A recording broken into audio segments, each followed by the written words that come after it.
that's that one. Actually, well, here's what a VM neck. That's also. You can see I've started to sand this one a little bit. I was showing you guys that earlier before we had the camera on. A lot of work left in that one still to get it right, but that one's been fretted. Okay. And the frets are all in.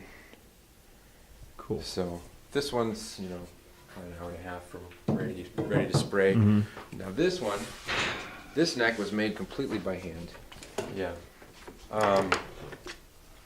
And that's a much more involved process. I can only imagine. So I'm just going to turn it over real quick to just... this body was cut on the CNC. Okay.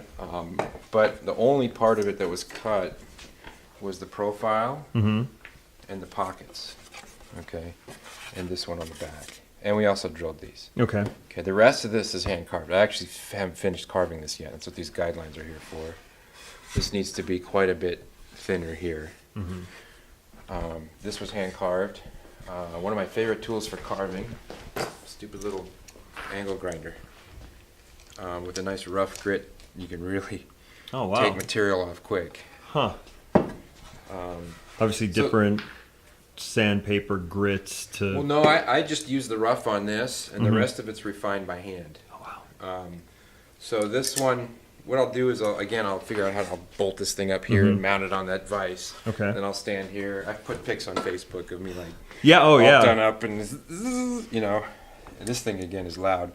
But it's just Getting the because angle. this thing turns like this.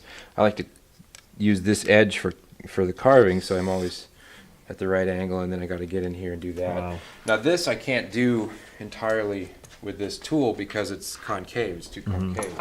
So I have a microplane glorified cheese grater,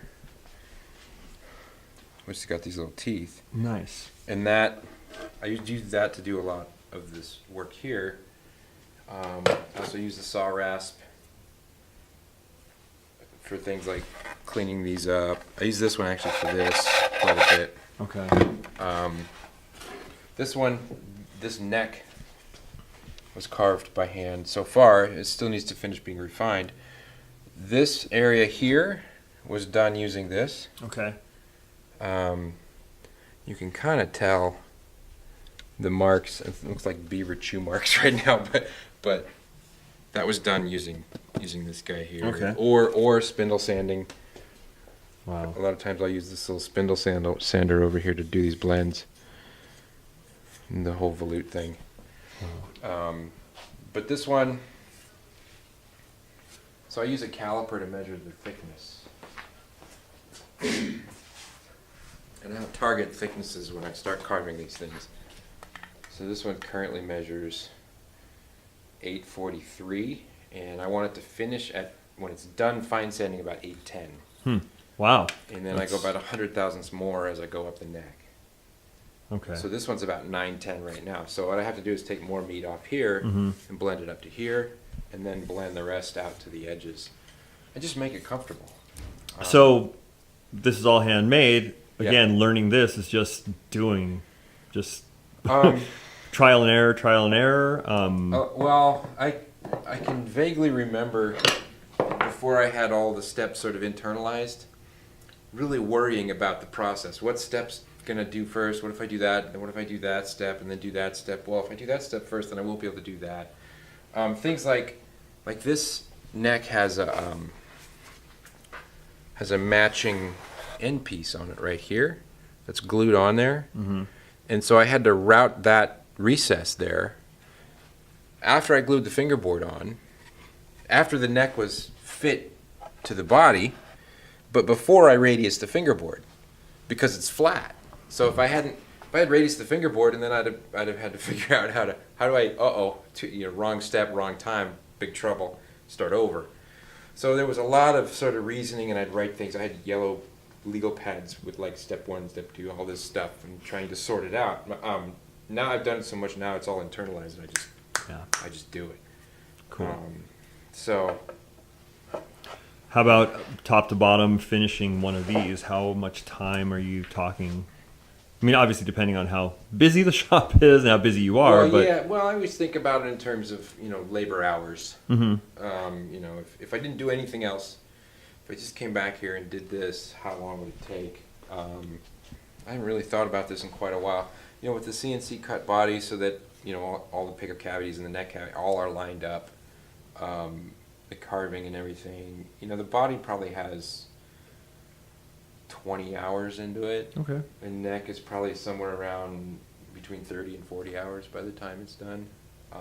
And then, there's paint work, and it comes back painted, so I don't count that. Mhm. And then it's, maybe a day's worth for assembly, 8 Oh, hours for okay. assembly.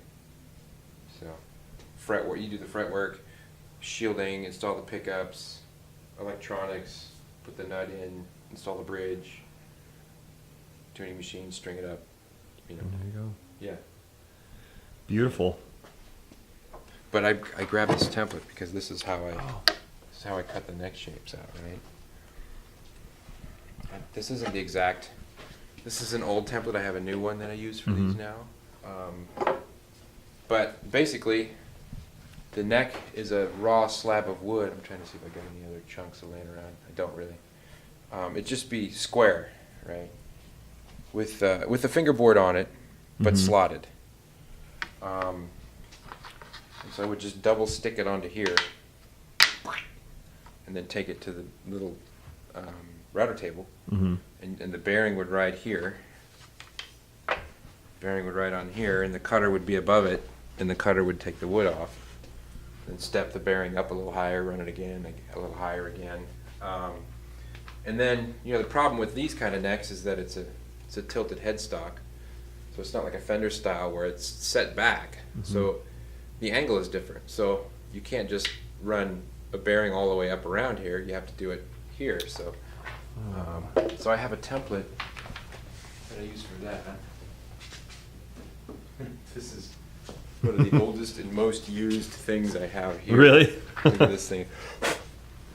So all these these are all score marks from when I double stick tape this onto the raw headstock. And then Okay. those are the hole marks for the tuning machines. So this piece gets stuck on here at some point in the process, roughly when I've done, this part or whatever. And so then I do bearing trim around the headstock that way. Huh. Then make sure I mark the holes before I pop it off, and pop it off, and then the holes I drill them out. And, Nice. the logo on here is done on the CNC machine. So I put that little tiny fret cutter bit in there, Mhm. and I would screw this onto here with a couple of screws with some big washers, and sort of line it up, and then put this in the router, and then the router would come down. Oh man. I'd have to run it in the air and try to get it lined up exactly right. Real not the most easy way to do this, but I only do a few of these, so it's not that hard. It takes about 10 minutes more than it would if I actually Okay. made tooling, Nice. with a reverse cut to line it up. That would be a smarter way to go. But so that gets cut, and then I also have a fixture for cutting the little Avalonian Pearl logos out 3 Okay. at a time too. Cool. And then usually I can just clamp them in. I don't even have to glue them. Okay. The fit is so tight. How about if just advice for somebody just starting off doing this? I mean, just do it. Well, yeah, I mean, Apprenticeships, get into some place where you can kind of cut your teeth, or if you love it, you're gonna do it. I think I was talking to the guys at No Trouble about this a little while ago and did an interview with them. What do you tell people who want to build guitars? Well, go for it. yeah. Go for it. Just do it. Learn it. There's a ton of information out there. I mean, you're getting some here now. Yeah. And with YouTube and websites and blogs and forums, there's mountains of information out there. The question is, how do you, wade through it all and get enough to have a working knowledge of what you want to do? There's books, whatever, classes. So if you really want to do it, if you have the passion to do it, you'll do it. Nothing will stop you. just make sure you're doing it for the right reason. Make sure you're doing it because it's who you are, and not because you want to be famous or rich or well-known or any of those things, because you'll get tired of it. You'll burn out. You won't maybe achieve what you think you should achieve in the time you think you should achieve it, and you'll be unhappy. So if you're going to do it, make sure you love it. Make sure it's who you are. That's probably the best advice I can give. Cool. About anything, really. Building guitars, anything. Yeah. Whatever you want to do. Nice. Make sure it's who you are, which is a process. You could change your mind. You could be who you are now. In 5 years down the road, you're like, that's not who I am anymore. What do I do now? Yeah. All right, figure out something else. Cool. So, All right, man. Thanks for walking us through, man. of course. Awesome. Yeah, anytime.